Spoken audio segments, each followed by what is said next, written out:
இப்போ பார்ப்பன மீடியாக்கள் பூரா சீமானை பக்கம் பக்கமாக போடுறான். பார்ப்பன டிவி பூரா பக்கம் பக்கமாக போடுறான். டிவி முழுக்க திமுக இல்லை, எல்லாம் பிஜேபிட்டு இருக்கு. அப்போது இது பெரிய பேசுபொருளாக மாறிடும். பெரியார் மறைந்த 50 வருஷத்துக்கு மேலே ஆகி போச்சு.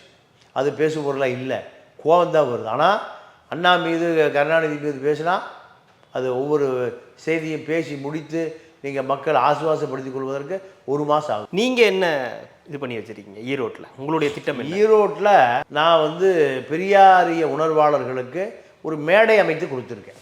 சரி, நீங்கள் வீரலட்சுமி வர்றாங்க எனக்கு இப்போ பிரச்சாரம் பண்ணுவதற்கில்ல, பெரியாரை எதிர்த்து பேசி சீமானை எதிர்த்து பிரச்சாரம் பண்ணுவதற்கு வீரலட்சுமி வர்றாங்க, வெற்றி குமரன் வராது, திருமுருகன் காந்தி வராது, ஷெரீப் வராது, ஹைதர் அலி அண்ணா வராது, ராமகிருஷ்ணன், ஆதிச்சாமி, கோலத்தூர் மணி, இப்படி அத்தனை பேர்ட்டும் பேசியிருக்கேன்.